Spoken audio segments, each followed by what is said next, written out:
Saitama আর গোকুর মধ্যে serious battle করানো হলে কে জিতবে, হু উইল উইন? পুরো অ্যানিমে কমিউনিটিতে গোকু আর সাইতামা ফ্যানদের মাঝে এটা নিয়ে ডিবেট খুবই কমন। এই ভিডিওতেই তোমরা এটার ফাইনাল অ্যান্সার পেয়ে যাবে। একদিকে সাইতামা, ওয়ান পাঞ্চ ম্যান ইউনিভার্সের মোস্ট পাওয়ারফুল ক্যারেক্টার। পুরো অ্যানিমিতে সাইতামাকে টক্কর দেওয়ার মতো কেউ নেই। এমনকি বোরোসের মতো গড লেভেল থ্রেটকেও সাইতামা জাস্ট একটা সিরিয়াস পাঞ্চে ডিস্ট্রয় করে দিয়েছিল। স্পয়লার অ্যালার্ট, বোরোসের কথা বাদই দাও, মাঙ্গাতে কসমিক গারো যার কাছে গডের পাওয়ার ছিল তারপরেও সে সাইতামাকে হারাতে পারেনি। অন্যদিকে গোকু, পুরো অ্যানিমি ওয়ার্ল্ডের one of the most popular এবং স্ট্রংগেস্ট ক্যারেক্টার। জিরেনের মতো ইউনিভার্স লেভেল থ্রেট হোক অথবা ফ্রিজার মতো ডেঞ্জারাস ভিলেন, গোকু তাদের সাথে ফাইটিংয়ের সময় বারবার তার লিমিট ব্রেক করেছে। অপোনেন্টস যতই পাওয়ারফুল হোক না কেন, our Goku never give up. দেখো, ভিডিও শুরুতেই বলে দেই, আপাতত গোকু ভার্সেস সাইতামার সিরিয়াস ব্যাটেলে the winner is Find a way! I entrusted everything to you!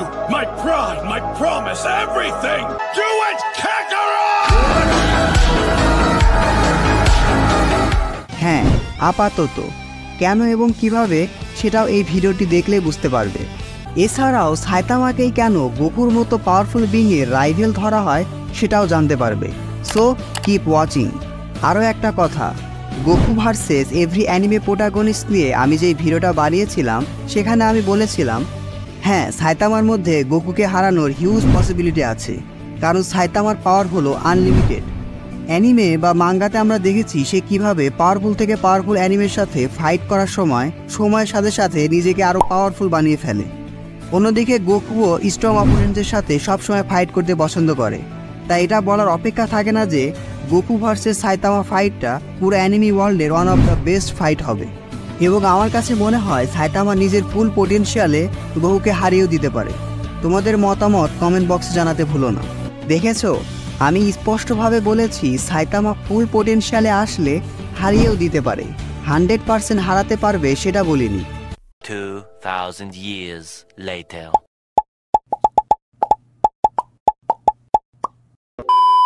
যাই হোক, অ্যানিমি ওয়ার্ল্ডে একটা পপুলার ক্যারেক্টারের সাথে আর একটা পপুলার ক্যারেক্টারের সিরিয়াস ব্যাটেল করানো হলে কন্ট্রোভার্সি হবেই হবে, সে তুমি যতই যুক্তি প্রমাণ দাও না কেন।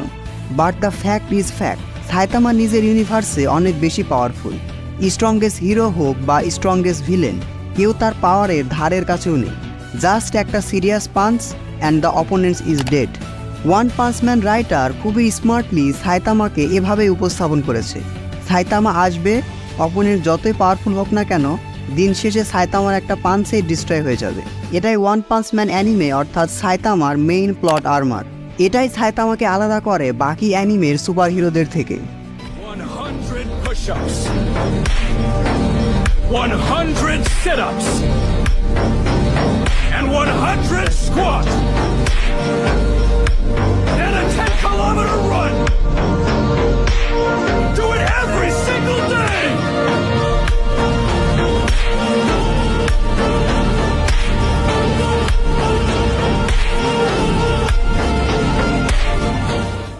এজন্যই সাইতামার মধ্যে হিউজ পোটেনশিয়াল আছে গোকুর মতো এত পাওয়ারফুল সায়েনকেও টক্কর দেওয়ার। But Goku is Goku. গোকুকে এত সহজে হারানো কোনোভাবে সম্ভব নয়। গোকু সবসময় তার স্ট্রংগেস্ট অপোনেন্টসের সাথে ফাইট করতে বেশি পছন্দ করে। অপোনেন্টসকে মেরে ফেলা বা পুরো ইউনিভার্স মাল্টিভার্সে রাজত্ব করা এসব তার উদ্দেশ্য নয়। He just want to push his limit and save his family and friends. হ্যাঁ, গোকু শুধুমাত্র নিজের লিমিটকে বারবার পুশ করতে চায় এবং তার ফ্যামিলি এবং ফ্রেন্ডসদের সব রকম বিপদ থেকে প্রোটেক্ট করতে চায়। অপোনেন্টস যত বেশি স্ট্রং হবে, গোকু নিজেকে তত বেশি পুশ করতে পারবে। এর জন্যই গোকু স্ট্রংগেস্ট ফাইটারদের সাথে লড়াই করতে এত বেশি পছন্দ করে। Goku, are you finished? Beerus, my lord, is there something you wish to say? Here it comes.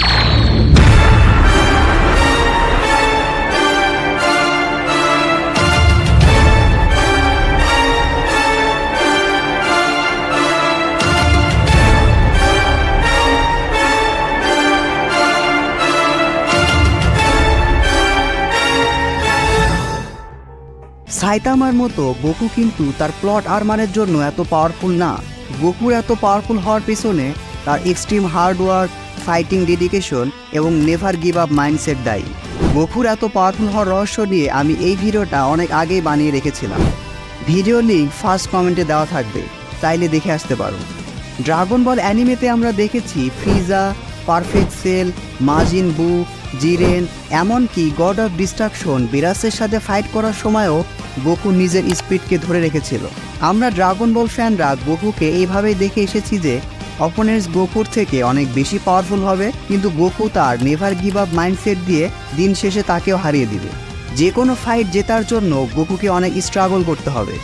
এবার আশা করি সাইতামা ভার্সেস গোকু ফাইটিংয়ের বেসটা তোমাদের বোঝাতে পেরেছি। আর এই ভিডিওর লাইক টার্গেট হলো 400 লাইক কমপ্লিট হলে এরকম ভার্সেস স্পেশাল ভিডিও আরও আসবে। আর এরকম ভার্সেস রিলেটেড টপিক রেকমেন্ড করবে কারা? তোমরা। কোথায়? কমেন্ট বক্সে। এবার মূল আলোচনায় আসা যাক। সব অ্যানিমে ক্যারেক্টারেরই একটা পাওয়ার লেভেল থাকে, এটাকে তোমরা পাওয়ার লেভেল সাইন বলতে পারো। যে কোনো ভার্সেস ভিডিও বোঝার জন্য এরা তোমাদের সবারই জানা উচিত।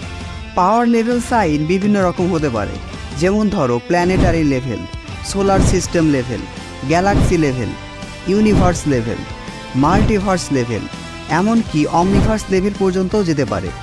এর মধ্যে প্ল্যানেটারি লেভেল হলো যেই অ্যানিমে ক্যারেক্টার খুব সহজেই একটা প্ল্যানেটকে ডিস্ট্রয় করে দিতে পারবে। যেমন ধরো সাইতামা তার একটা পাঞ্চেই পুরো পৃথিবী সহ আশেপাশের সব প্ল্যানেটকে মুহূর্তের মধ্যে ডিস্ট্রয় করে দিতে পারে। এটা জাস্ট এক্সাম্পল হিসেবে দিলাম। এখন পর্যন্ত অ্যানিমে বা মাঙ্গাতে আমাদের সাইতামার যে পোটেনশিয়াল দেখানো হয়েছে তাতে সাইতামাকে খুব সহজেই গ্যালাক্সি লেভেলে ধরা যায়। যাই হোক, তারপর সোলার সিস্টেম মানে সৌরজগৎ, এরা তোমরা সবাই জানো। অ্যাজ এক্সাম্পল আমাদের সূর্য, একটা সূর্যের ভিতরে অনেক প্ল্যানেট অর্থাৎ গ্রহ উপগ্রহ থাকতে পারে। যে সকল অ্যানিমে ক্যারেক্টার সহজেই একটা সোলার সিস্টেমকে ডিস্ট্রয় করে দিতে পারে তাদেরকে তোমরা সোলার সিস্টেম লেভেলে ধরতে পারো।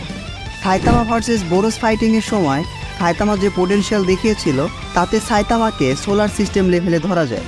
এভাবে গ্যালাক্সি লেভেলও তো বুঝতে পারছো, একটা গ্যালাক্সিতে অসংখ্য সোলার সিস্টেম থাকতে পারে। Saitama versus cosmic Garou final ফাইটিংয়ের সময় সাইতামার পাওয়ার লেভেল দেখে সাইতামাকে খুব সহজেই গ্যালাক্সি লেভেলে ধরা যায়। আর ইউনিভার্স লেভেল হলো যেই অ্যানিমে ক্যারেক্টার খুব সহজেই একটা ইউনিভার্সকে ডিস্ট্রয় করে দিতে পারে। এই ক্যারেক্টারগুলো অনেক বেশি পাওয়ারফুল হয়ে থাকে, কারণ একটা ইউনিভার্সে crore crore planet, solar system এবং গ্যালাক্সি থাকতে পারে। সো বুঝতে পারছো এই লেভেলের ক্যারেক্টারগুলো ঠিক কতটা পাওয়ারফুল হবে। গোকু ট্রু আল্ট্রা ইনস্টিংক্ট ফর্মের যে পাওয়ার লেভেল আমরা দেখেছি সে অনুযায়ী গোকুকে আমরা ইউনিভার্স লেভেলে ধরতে পারি, কারণ গোকুর মধ্যে এত বেশি পাওয়ার বুস্ট আছে যে সে চাইলেই একটা ইউনিভার্সকে ডিস্ট্রয় করে দিতে পারে। তবে এজন্য গোকুর ইচ্ছা এবং সেরকম রিজন থাকা লাগবে। আর মাল্টিভার্স লেভেলে পড়বে the daily life of immortal কিংয়ের ওয়াং লিং, ড্রাগন বল অ্যানিমের গ্র্যান্ড প্রিস্ট জেনোর মতো পাওয়ারফুল ক্যারেক্টার। অন্যদিকে অমনিভার্স লেভেল হলো সেই সব ক্যারেক্টার যারা একটা পুরো অমনিভার্সকেই ডিস্ট্রয় করে দিতে পারে। এই লেভেলে সাধারণত অমনিপোটেন্স লেভেলের গডরা থাকে, যেমন ধরো মার্ভেল ইউনিভার্সের ওয়ান অ্যাবভ অল। পুরো সৃষ্টি জগতে যা কিছু আছে, হোক সেটা existence, non existence, countable, non countable, possible, impossible, এরা সব কিছুই ডিস্ট্রয় করে দিতে পারে। যে কোনো কিছু ক্রিয়েট বা ডিস্ট্রয় করতে জাস্ট এদের একটা থটই যথেষ্ট। আর হ্যাঁ, এসব universe level, multiverse level, omniverse level এগুলোর কনসেপ্ট নিয়ে ফ্যানদের মধ্যে অনেক বেশি ডিবেট হয়। যেমন ধরো আমার কাছে এটা মাল্টিভার্স লেভেল ক্যারেক্টার, কিন্তু তোমার কাছে এটা নাও মনে হতে পারে। আশা করি পুরো অ্যানিমেভার্সের পাওয়ার সিস্টেমের বিষয়টা তোমাদের বোঝাতে পেরেছি। খুবই আশ্চর্যজনক হলেও সত্যি আমরা অনেকেই অ্যানিমে দেখি বাট এসব নিয়ে জানি না, স্পেশালি বাংলাদেশ অ্যানিমে কমিউনিটিতে। আমি কোনো ভার্সেস ভিডিও বানালে অনেকের কমেন্ট দেখলে বোঝা যায় এরা আসলে অনেক কিছুই জানে না। অনেকে আবার একটা অ্যানিমে ক্যারেক্টারের সাথে আর একটা অ্যানিমে ক্যারেক্টারের ব্যাটেল একদম পছন্দ করেন। দেখো, সব কিছুর মতো অ্যানিমে ফ্যানদেরও একটা লেভেল থাকে। যারা নতুন নতুন ফ্যান তারা হয়তো এসব বুঝবে না, বাট যারা অনেক দিন ধরে অ্যানিমে দেখছে তাদের মাথায় এসব ভার্সেস প্রশ্ন ঘোরাফেরা করবেই, কারণ সে অনেক অ্যানিমে দেখে ফেলেছে। না জানি সেসব অ্যানিমেতে সে কত পাওয়ারফুল থেকে পাওয়ারফুল ক্যারেক্টার দেখেছে, তাদের পাওয়ার লেভেল সম্পর্কে জানতে পেরেছে। সো স্বাভাবিকভাবে এরকম ভার্সেস ভিডিও তাদের ভালো লাগবে। যেখানে যুক্তিতর্ক দিয়ে প্রমাণ করা হবে যে কে বেশি পাওয়ারফুল। এটা আসলে ক্রিঞ্জ নয়, এটা অ্যাডভান্স অ্যানিমে কমিউনিটি। বাইরের কান্ট্রিতে স্পেশালি সোশ্যাল মিডিয়া এসব ঘাটলে তোমরা ফ্যানদের মধ্যে নানা রকম থিওরি, ডিবেট সব কিছু দেখতে পাবে। ওরা এটাকে ক্রিঞ্জ মনে করে না। আমরা অনেক বাংলাদেশি ফ্যান আবেগে আপ্লুত হয়ে এসব কালচারকে ক্রিঞ্জ বানিয়ে ফেলেছি। বাংলাদেশি অ্যানিমে কমিউনিটি গ্রো করতে হলে এই বিষয়টা পরিবর্তন হওয়া দরকার। এজন্য এই ভিডিওটি তোমাদের সোশ্যাল মিডিয়া অর্থাৎ Facebook, Instagram, Twitter, Reddit, WhatsApp যেখানে পারো সেখানে তোমাদের বন্ধুদের মাঝে এই ভিডিওটি শেয়ার করে দাও। যাই হোক, আমার এই ভিডিওটি যে শুধুমাত্র অ্যাডভান্স অ্যানিমে ফ্যানদের জন্য, বিষয়টা এরকম নয়। যারা বিগিনার লেভেলে আছো বা যারা এই কালচারের সাথে পরিচিত নও তাদের জন্য এই ভিডিওটি। আশা করি আমি তোমাদের পুরো বিষয়টা অনেক ভালোভাবে বোঝাতে পেরেছি। যাই হোক, গোকু ভার্সেস সাইতামা ব্যাটেলে গোকুই জিতবে, কারণ গোকু হলো ইউনিভার্স লেভেল থ্রেট আর সাইতামা হলো গ্যালাক্সি লেভেল থ্রেট। তবে এখানেও কিছু কথা আছে। দেখো, ড্রাগন বল অ্যানিমে কিন্তু অনেক আগে, সেই ছোটবেলা থেকে আমরা ড্রাগন বল দেখে আসছি। এজন্য ড্রাগন বল অ্যানিমের পাওয়ার সিস্টেমটা আপগ্রেড হতে হতে এখন মাল্টিভার্স লেভেলে চলে গেছে। অন্যদিকে ওয়ান পাঞ্চ ম্যান অ্যানিমের মাত্র 2টা সিজন এসেছে, আর মাঙ্গাও ওই সোলার সিস্টেম বা গ্যালাক্সি লেভেলে আছে।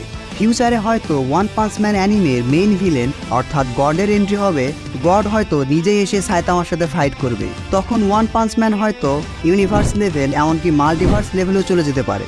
এজন্যই আমি তখন আমার গোকু ভার্সেস এভরি প্রোটাগনিস্ট ভিডিওতে বলেছিলাম, হ্যাঁ, সাইতামার মধ্যে গোকুকে হারানোর হিউজ পসিবিলিটি আছে, কারণ সাইতামার পাওয়ার হলো আনলিমিটেড। অ্যানিমে বা মাঙ্গাতে আমরা দেখেছি সে কিভাবে পাওয়ারফুল থেকে পাওয়ারফুল অ্যানিমের সাথে ফাইট করার সময়ের সাথে সাথে নিজেকে আরও পাওয়ারফুল বানিয়ে ফেলে। এবং আমার কাছে মনে হয় সাইতামা নিজের ফুল পোটেনশিয়ালে গোকুকে হারিয়েও দিতে পারে। তোমাদের মতামত কমেন্ট বক্সে জানাতে ভুলো না। যাই হোক, এরকম ভার্সেস স্পেশাল ভিডিও তোমরা পছন্দ করলে এগুলো নিয়ে আরও ভিডিও আসবে। আজকে ভিডিওটি এ পর্যন্তই। ভিডিওটি ভালো লাগলে ভিডিওটিতে এখন একটি লাইক দিয়ে চ্যানেলটি সাবস্ক্রাইব করে ফেলো। Don't subscribe if you are not an anime fan. See you in next video.